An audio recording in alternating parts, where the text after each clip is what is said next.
Since we last spoke, I started checking things off my bucket list. Not a lot, just a couple. The most important thing so far is my weight loss journey. This is like the third or fourth time that I started this whole weight loss journey. I'm not gonna feel bad about it or beat myself up over it because I keep falling off the wagon or whatever, or getting back on, or however the phrase goes. I'm human, it happens, life happens, and I'm gonna try until I get it right. I went to Barry's boot camp for the very first time. I don't know if anyone has ever heard about Barry's boot camp, but it's a pretty tough crowd over there. And by that I mean everyone is just really chiseled and beautiful and perfect, and that can be intimidating. That's why I avoided Barry's boot camp for 3 years. I had a 10-class series for 3 years. I had this block in my head. Oh, I can't do Barry's boot camp. All those people are chiseled and like perfect. I mean, there are a lot of chiseled perfect people that work out there, but they started in a pudgy place too, I'm sure. I just didn't know them then. I couldn't go until I was already like in shape and perfect. And that doesn't make any sense at all, right? I don't know what I was so afraid about in the first place. It was actually pretty fantastic. Yes, it was difficult and I wanted to cry and throw up most of the time. It was worth it. It was awesome. And I think I'm just starting to get some feeling back in my left arm. I've cut out the alcohol and the fast food and the Doritos and the peanut butter M&Ms and the goldfish. I'm actually pretty satisfied with my progress so far. In fact, I think it's cause for a celebration, you know what I mean? I think we can celebrate that. Why not? Shoot.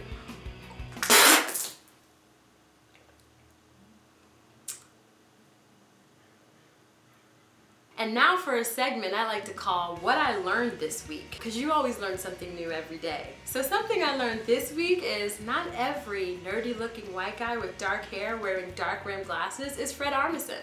And it turns out when you walk up to one of them and say, "Oh my God, it's Fred Armisen," it's considered offensive. I guess not everybody wants to be mistaken for a celebrity.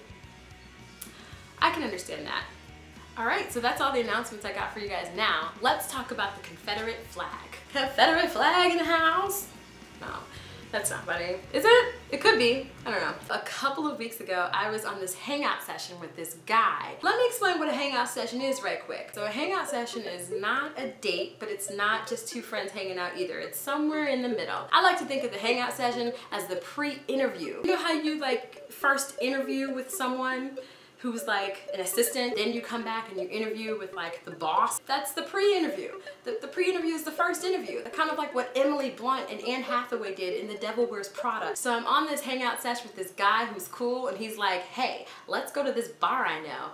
And I'm like, "Cool, I like bars." We arrive at this bar that's literally in the middle of nowhere, and I don't know how to describe it exactly. I'm just gonna say that I walked in there and there was a dance floor in the middle of it, like a wooden dance floor, and there were people wearing cowboy boots and cowboy hats, and they were square dancing and line dancing. I grew up in a predominantly white neighborhood, so you know I took square dancing in middle school. Square dancing!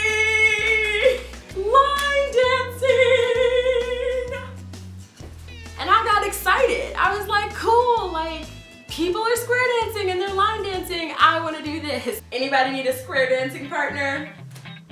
So come on out here. Let's square dance together. I feel like I'm in like the Sound of Music right now.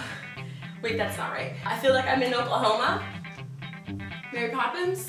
Give a curtsy on both legs. Ah, that hurts my knees.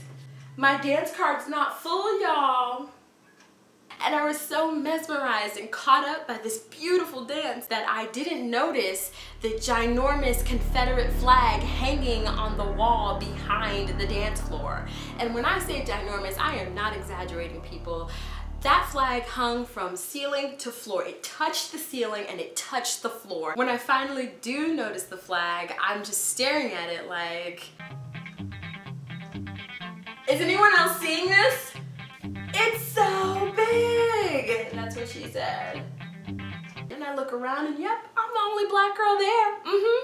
only black girl there. I grew up in the North, all right? And though I'm no stranger to racism, I still have never seen a Confederate flag in person, like in real life. So I was just a little bit thrown by it. I live in LA where I am no longer the only black girl in a group all the time. It's not the way it was when I grew up. I feel less like, you know, a sore thumb sticking out. And maybe some black girls didn't experience that. Maybe they didn't feel like, I'm noticing that I'm the only black person in the room. Okay, for me, I noticed it and it made me feel a certain kind of way, especially when like negative things came up like racism and I was just outnumbered. It's weird for me to say this, but racism is not something that I immediately pick up on. I'm just used to people being rude. If you're rude to me, it's like, I expected it. I'm not surprised, I'm not really wounded by it, and I don't automatically think, oh, that guy's a racist. Unless you're some god-awful, bottom-feeder, wannabe funny stand-up comic and you use the word nigger every other word because you think it's badass to do so when the only two black people at your show are sitting in the front row,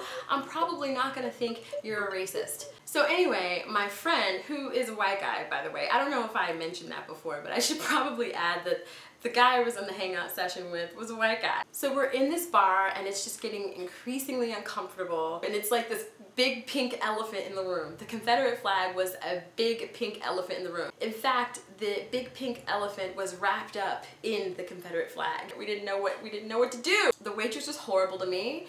Thinking back on it, she probably spit in my beer. Gross. Did you spit in my beer? I'm still gonna drink it. I just want confirmation. So finally we got the hint that we should leave. And that was when this really ginormous, larger than life man like waddles over to our table and he's like, so you folks leaving soon? It was not like any type of inquiry, like curiosity. It was basically, get the f out of here. So we left and we just were like, wow, that actually happened. We got over it and we didn't talk about it anymore. But then I was on my own and I was thinking about it and I was just kind of getting worked up again. Like all those crazy memories from high school just came back. I was driving home the other day and that's when it was all happening and I realized I'm behind this truck and this truck has a Confederate flag bumper sticker. And I'm like, are you kidding me? Are you kidding me? Something I never saw before. I'm seeing it everywhere now. This is crazy. And as I'm telling myself to calm down before I do something stupid, I realized that the bumper sticker on his car was not the Confederate flag. It was the UK flag. I got him confused. Everybody's a little bit ignorant.